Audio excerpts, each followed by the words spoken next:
नमस्कार, स्वागत है आप सभी का कॉम्पिटिटिव इंग्लिश ट्यूटोरियल के यूट्यूब चैनल पर और मैं हूं सतीश कुमार मिश्रा।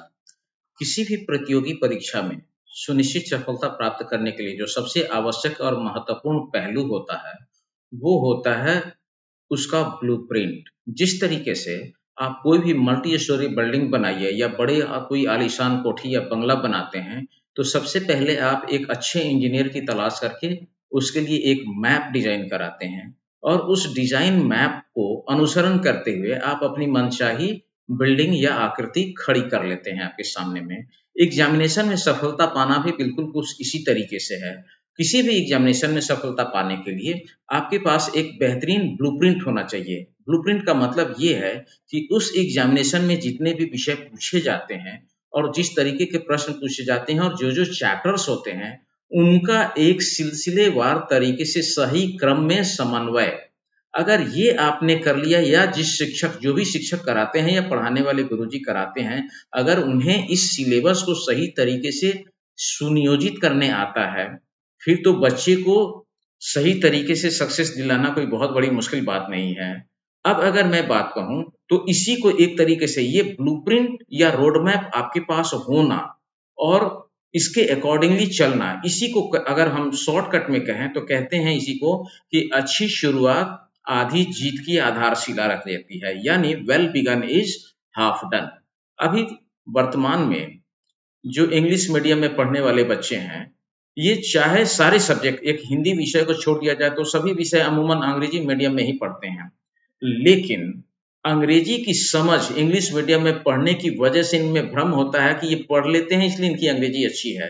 हकीकत ये है जो मैंने अपने अनुभव में पाया, चाहे वो ऑनलाइन हो या ऑफलाइन हो, लगभग बच्चों में मैंने पाया कि 15 से 20% बच्चे ऐसे हैं जिनकी अंग्रेजी पर पकड़ अच्छी है या जिनकी ग्रामर की नॉलेज अच्छी है और वे अदर सब्जेक्ट में भी उसी तरीके से इंस्ट्रक्शंस को प्रॉपर तरीके से फॉलो कर पाते हैं और बढ़िया रिस्पॉन्स करते हैं। लेकिन 75 से लेकर के 80% या 80 से 85% बच्चे ऐसे हैं जिनके अंग्रेजी सबसे कमजोर कड़ी है इंग्लिश मीडियम में पढ़ते हुए भी।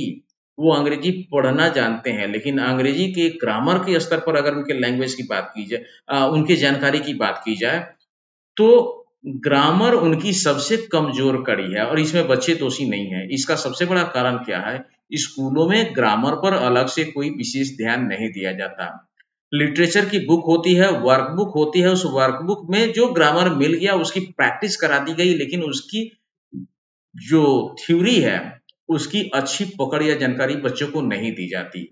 अब क्या होता है कि अंग्रेजी कमजोर होने के कारण चाहे मैथ हो, रीजनिंग हो या अदर सब्जेक्ट हो, सारे इंस्ट्रक्शन तो इंग्लिश में ही होते हैं। वो इंस्ट्रक्शन ही प्रॉपर तरीके से फॉलो नहीं कर पाते हैं और जब प्रॉपर तरीके से इंस्ट्रक्शन समझ नहीं पाएंगे, तो फिर क्वेश्चन का सॉल्यूशन वो सही तरीके से कहाँ से ढूंढेंगे या कहाँ से देंगे। ये सबसे बड़ी समस्या हो जाती है, उनको टाइम भी लगता है, वो सॉल्व भी नहीं कर पाते हैं। तो इस पूरे ब्लूप्रिंट में जो सबसे की फैक्टर है वो है कि लैंग्वेज और लैंग्वेज से पहले ग्रामर।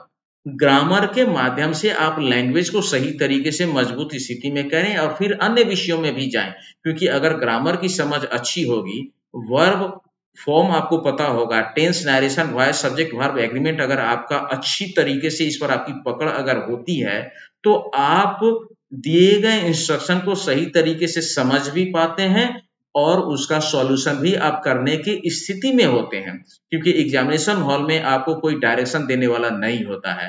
क्लास में क्या है कि आपको गाइड, आप दिक्कत हुई तो टीचर से पूछ लिए।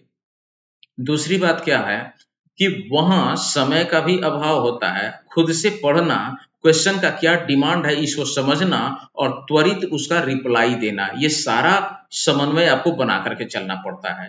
तो इस ब्लूप्रिंट में खास तौर से अगर मैं कहूँ, तो इन सभी विषयों के इंस्ट्रक्शन को प्रॉपर तरीके से समझने के लिए लैंग्वेज का बड़ा इंपॉर्टेंट रोल है। और अंग्रेजी में अगर अंग्रेजी ग्रामर अगर आपकी अच्छी नहीं है, तो फिर लैंग्वेज पर भी पकड़ आपकी नहीं बनेगी। मैं इस बात को साझा करने के लिए आपको लिए चलता हूँ अपने कंप्यूटर स्क्रीन पर, जिसमें आपको पता चलेगा कि सैनिक स्कूल ने सिलेबस क्या दिया हुआ है। और वो सिलेबस 25 टॉपिक उन्होंने एन केन प्रकारे न इसी इतर तितर बितर अवस्था में रख दिया है। वो केवल टॉपिक है, लेकिन उसका अरेंजमेंट प्रॉपर नहीं है। वो अरेंजमेंट टीचर की जवाबदेही और जिम्मेदारी होती है करने के लिए। अब जैसे अगर मैं बात करूं तो आप देखिए, ये है सैनिक स्कूल के द्वारा दिया गया सिलेबस। ये सैनिक स्कूल के द्वारा दिया गया जो सिलेबस है, ये इसमें 25 टॉपिक डाल दिया गया है, लेकिन कोई भी चीज सिलसिलेवार तरीके से आपके सामने नहीं है। आप देखिए इसमें कोई भी टॉपिक सिलसिलेवार तरीके से नहीं है। हाँ, 25 टॉपिक है, क्वेश्चन आता इसी में से है, लेकिन बच्चे की शुरुआत कहाँ से हो और कहाँ जाकर के उसको हम खत्म करें, इसका एक रूपरेखा तो होना ही चाहिए। तो इसको अरेंज करने के लिए मेरा जो अपना व्यक्तिगत अनुभव है, उस अनुभव पर जो मैंने ब्लूप्रिंट तैयार किया है, आज वो मैं आपके साथ साझा करता हूँ। देखिए वो ब्लूप्रिंट क्या है। अगर हम बात करें तो ये कुल मिलाकर के सबसे पहला तो सिलेबस होता है जो मैंने आपको दिखा दिया। अब उस सिलेबस का अरेंजमेंट, इसके अरेंजमेंट में सबसे पहले ग्रामर में हम आते हैं, पार्ट्स ऑफ स्पीच की बात कर लेते हैं। तो पार्ट्स ऑफ स्पीच में जो 8 पार्ट्स ऑफ स्पीच हैं आपके सामने, इसका एक मोटा मोटी ब्रीफ डिस्कशन विथ डेफिनेशन और एग्जाम्पल हम बच्चे को देंगे।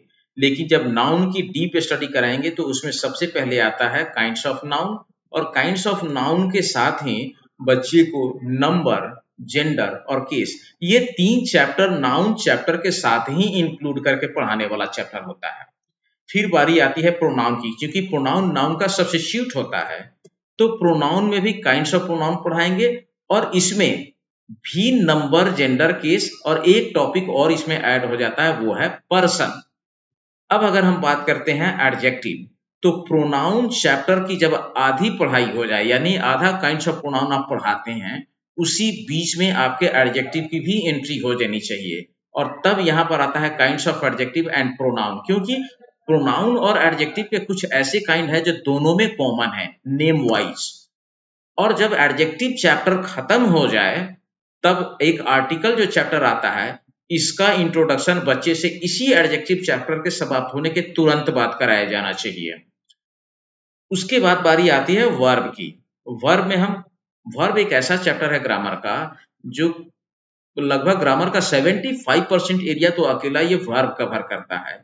इस वर्ब में सबसे पहला जो चीज होता है, वर्ब पढ़ाएं, फंक्शन समझाएं, और इसमें time and tense, voice, narration, subject verb agreement, question tag, ये सारे वर्ब के ही एक्सटेंशन है। इसकी भी जानकारी बच्चे को वर्ब चैप्टर पढ़ाने के क्रम में ही मिल जाना चाहिए।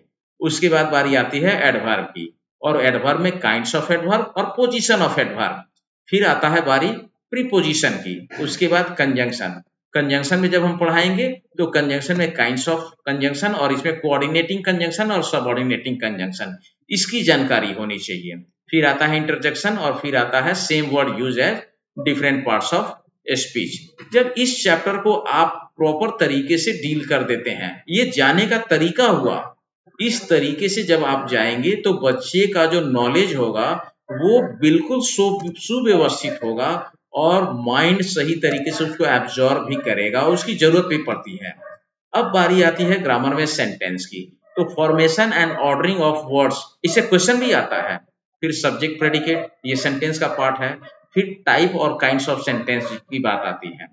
उसके बाद जो आता है वो आता है वोकैबुलरी सेक्शन।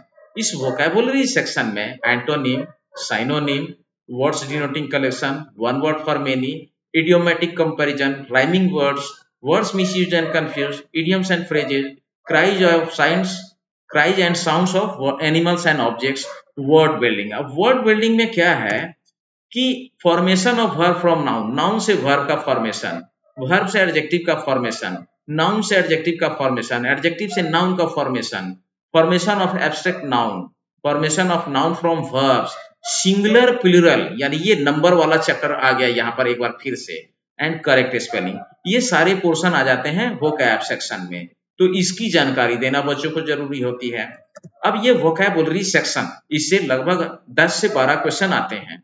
उसके बाद आता है, तब आप आते हैं कॉम्प्रीहेंशन, और इस कॉम्प्रीहेंशन वाले पैसेज पर, चूंकि यहाँ आपने बच्चे को वर्ब पूरा पढ़ा दिया है, tense, narration, voice, sequence of tenses, ये सारे उसके पोर्शन हैं।